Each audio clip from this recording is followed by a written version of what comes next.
Hey guys, so low back pain. I want to talk about low back pain in your heavy lifts and in core work. I tend to hear a lot about low back pain and hip pain when you're doing core. So of course, people tend to stop in the middle of some ab exercises and start stretching out their hip flexors like no other, which I think is a good stretch, but it's definitely an overused one, and we don't always hit all planes of motion. So making sure that you are rotating your foot, getting all planes.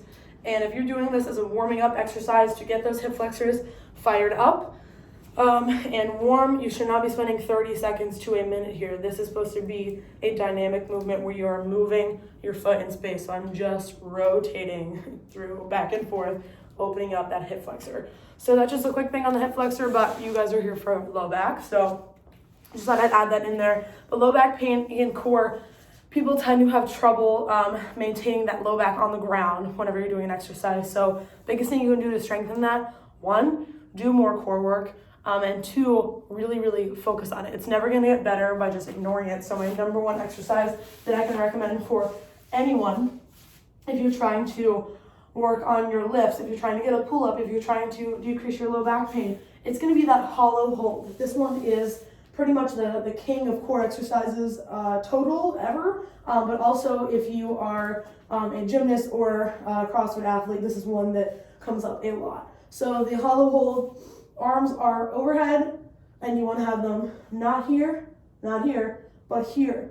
So you have them shot out with the ears, legs are up, and you maintain this boat position. So low back is pressed in the ground, core is squeezed tight, legs are up, arms are up, and you maintain that hollow body shape. So you're in that boat position. You never want the legs up too high.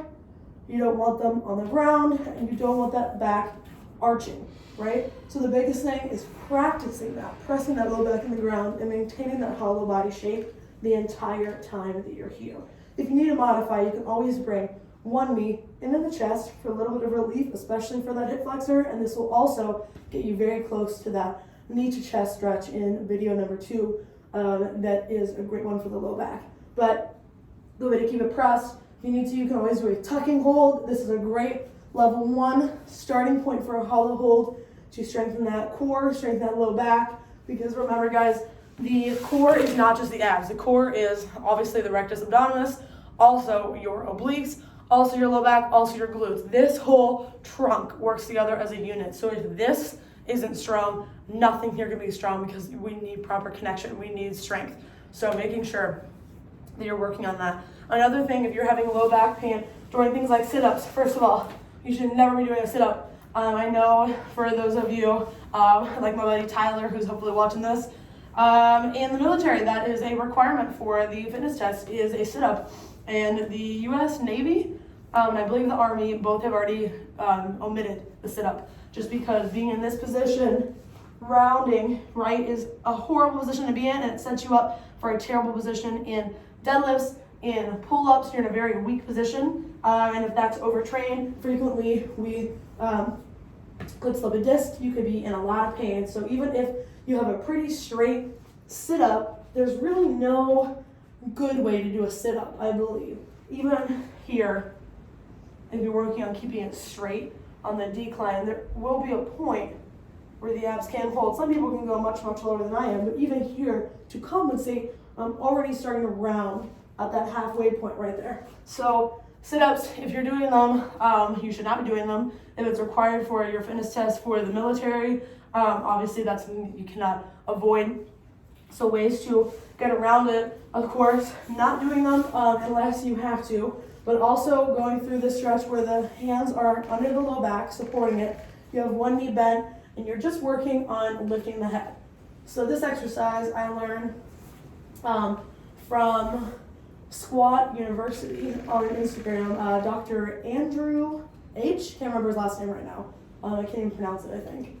But he is awesome. I will tag him below.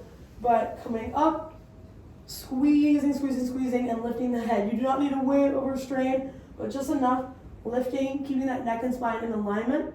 This is gonna fire up that core. He did an entire video on this, but it's an excellent way to stabilize and engage those abs.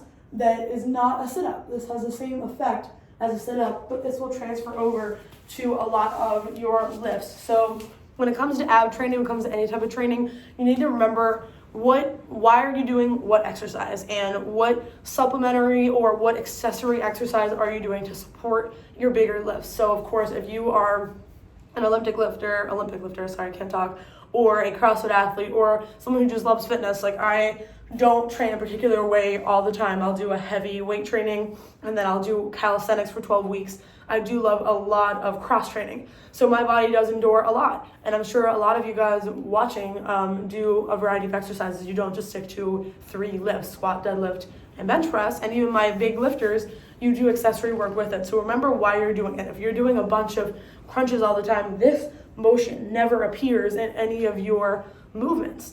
In a deadlift form, it's about being stable, core stabilization. So you should be focusing on those core stabilization exercises. If you have that low back pain, focusing on strengthening that low back with strengthening exercises. If you have access to larger bands like pull-up bands or resistance bands with handles, doing those oak tree step outs, walking out and stepping, which actually I can show you now, is a great way for anti-rotation, making sure the band is at eye level for you or just below, and then just walking, focusing on the anti-rotation for the abs, but also for the low back. As soon as you let go, you rotate, right? Slowly walking out again. Great one to do. Let's make sure that you are being smart about your training. We can train smart all day or hard all day long, but if you're not training smart, you're going to end up in the same place that you are now and probably a little bit more broken. So please check out videos 1 and 2, stretches and ways to test if it's actually your glute medius and not your low back. And if you have any questions or need any other exercises, please feel free to reach out to me.